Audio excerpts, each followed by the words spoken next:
Boro's 100% record is put to the test as we head to one of our most favourite grounds, I say with sarcasm. Boro head to Preston.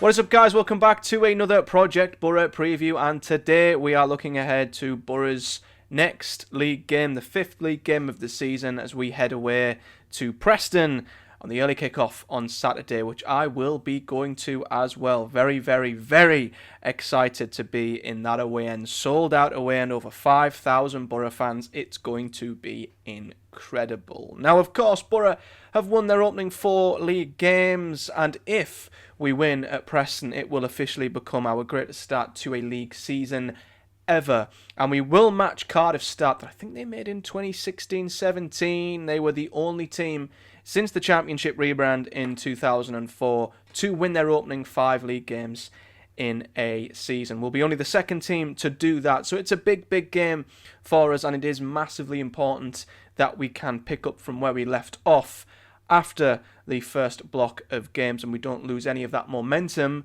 from the international break. Equally though, Preston have started the season pretty well. I think they've started a little bit better than what a lot of us maybe anticipated. A lot of people thought they'd be towards the bottom end of the Championship, and that might still be the case, but so far they've been very, very good. And they've been very, very good at home, and that is the key thing with us going to Deepdale. So currently, Preston sit 9th in the Championship.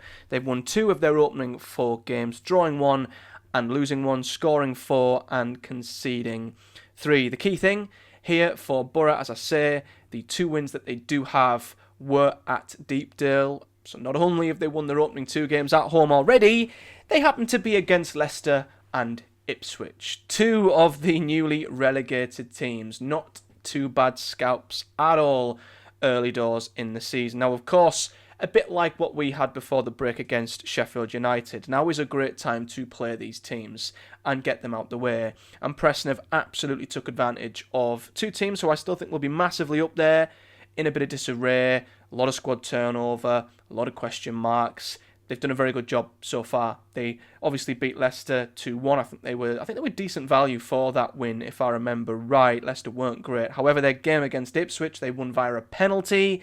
It looks like Ipswich dominated the game from there on in, but just could not score, which seems like a big problem they have at the moment. But regardless, 2 very, very big wins at home, and something Boro have got to be very, very wary of. Away from home, of course, they've drew to QPR, lost to Pompey, losing to Pompey at Fratton Park. That's, nothing to be ashamed of. Pompey are very, very good at home.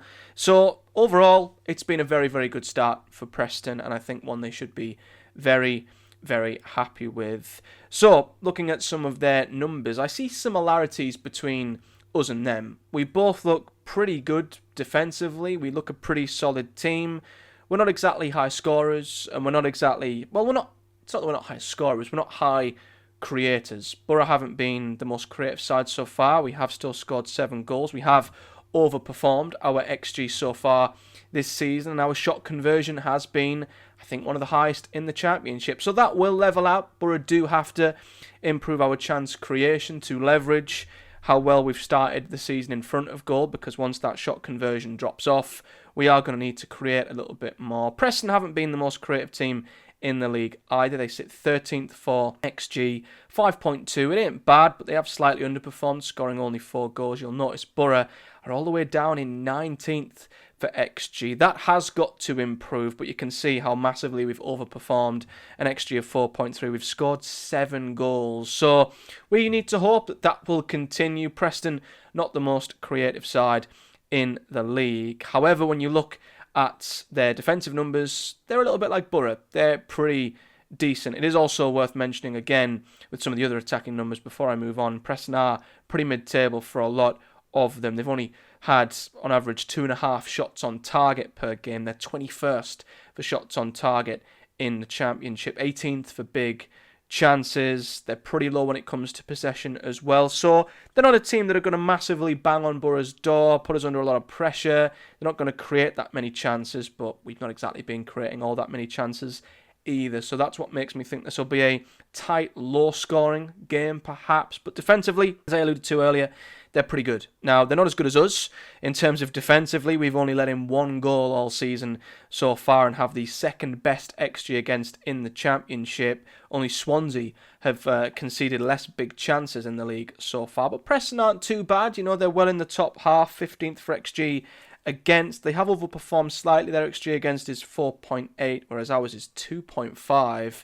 They have conceded only 3 goals from an expected 4.8. So they've overperformed slightly in terms of how many goals they've let in, but still, I think they've been a pretty solid team all the same, and are always a solid team, Preston. You know, it's always the question marks, I guess, for them are what happens up the top end of the pitch. And again, that will lead me on to discussing their forward line and their attacking line, because they have a lot of reliance on Asmajic up top. Now, I don't know if he still is injured. A lot of Preston fans might have to let me know in the comments. It does say on FootMob he has a rib injury and he will be out till mid-September. Now, we are in mid-September, so I don't know if that means he'll be back for the Boro game or not. I don't believe he travelled for Montenegro in the international break, but their last lineup against Pompey in that 1-0 defeat, as you can see, did not contain Asmajic, which is going to be key for Boro if he plays or not. Now, they do play a similar system to Boro. They play with a 3 at the back with wing-backs, just like what we do. So we're sort of matching up, which we kind of did against Norwich, and we had a lot of joy there when we matched them up. I think it all depends on what happens with Preston's midfield. Now, if they push their wing-backs on, that, of course, will leave space for Boro's wing-backs to equally have joy down our wings. So it'll be interesting to see what Valentin and Thierry Small do. Thierry Small's a player I rate massively, by the way.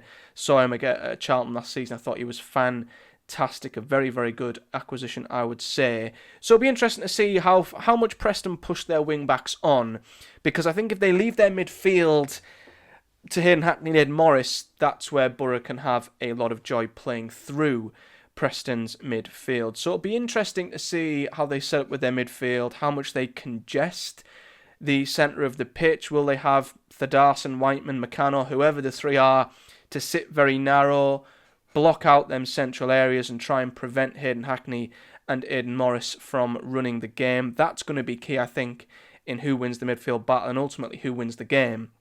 If they push players forward and leave gaps in midfield, Hackney and Morris will boss it, and I think Targett and Britton or whoever plays on the wings will get down the sides and cause them problems. We did see against Norwich as well, once Boro got beyond that midfield, we did have a lot of joy up against their back 3. Again, it'll depend on who Boro play, but I think they are going to be some very key areas as to where the game might be won or lost. And as I mentioned, a little bit different up front for Preston. They play with 2 up top. Michael Smith, if he does play, is a huge unit up top that will provide a really, really tough physical test for Boro's defence. But a bit like when we played Millwall, I do have more confidence that Boro's back 3 can deal with a more physical test than what we did before. So I think Michael Smith is hopefully someone we can keep tabs on. It all depends on what happens on the other side. Will it be Jebison or will Asmajic return? Because his stats, well, to simply put it, they are so reliant on him, it's crazy. He scored 3 of their 4 goals this season, and I think it was a really good stat that was put by the Championship Chat podcast on Twitter. I don't claim to take this one. I'll reference them and give them credit for it on screen, but I think Asmajic is 4th for non-penalty XG in the whole Championship, which basically means he has had the most opportunities that weren't penalties, essentially. And that just tells you all about how good he is at getting into the right areas, getting them opportunities, creating them opportunities for himself. I think it will pretty much be pivotal as to what Boro can do in this game if he's fit. If he is fit for Preston, I think Boro's chances of winning this game are massively decreased. If he's not, it sounds like Preston and their fans are just not confident at all in where their attacking threat or where their goals might come from if he's not in the team. So all I'll say, Boro fans, and I'll be there at Preston, I'll be en route when the teams drop at 11:15, take a lot of interest in whether Asmajic will be there or not, because it will make a massive difference, I feel like, how much Preston can hurt Boro. If he's not, I think Boro can definitely nick this game. If he's in the team, things might be a little bit more difficult. So that's what I think about the Preston team. Let's look at Boro's 11 now. I think it's going to be a similar 11 to what we maybe played in the last game, with maybe one or two changes. I have made one change from the expected team I had against Swansea. I did think Nipan would start that game. He didn't. It was Hansen who started that game. Edwards did allude to the fact that Hansen at that time could only play 55 minutes or so because of the intensity of Boro and our training and him still getting up to speed. So I still don't think, even with an international break, Hansen will be able to see out a full 90 yet. So I do think Nipan will play. It's whether he'll start or not. Now, he has been away internationals, so that might play a part in him not starting. Maybe it'll be Hansen in from the off again and he'll maybe give them both 45 minutes again. I don't know. But I've put Nipan in there just because I'm desperate to see him play.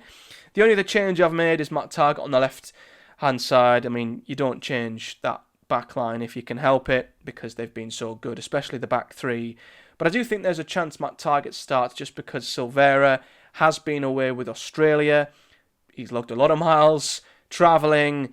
I don't know when he gets back. Maybe there'd be a bit of jet lag. I think Targett's been here for the full international break. Maybe he'll be fresher and more ready to go at left wing back, and of course made that fantastic assist with his cameo in the last game against Sheffield United. Did I say Swansea earlier when I said lineup? I meant to say Sheffield United. But anyway, they're the five I'd go with at the back.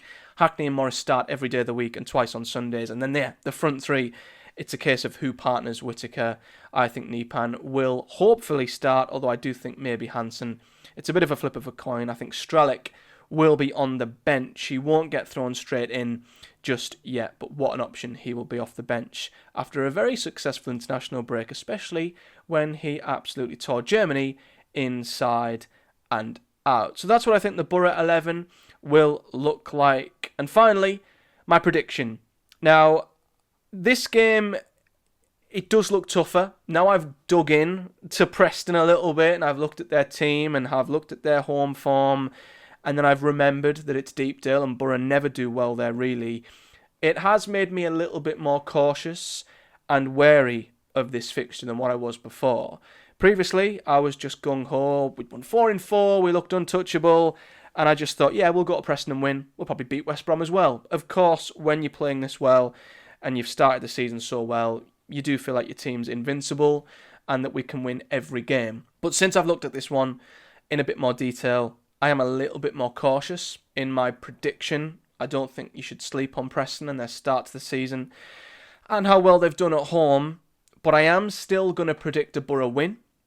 But it's not going to be as convincing or as straightforward as I maybe thought it would be at first. And because both teams are very good defensively, and because both teams probably aren't the best going forward, as I said earlier, I think it'll be a low-scoring game, but I'm going to go with Boro to nick it, like we did against Swansea, like we did against Sheffield United, and I guess a bit like what happened with Preston at Pompey. I'm going to go with a narrow Boro 1-0 win. So let me know your thoughts in the comments section below, guys. Your thoughts, predictions on both teams, your predicted lineup, as well as your predicted scoreline.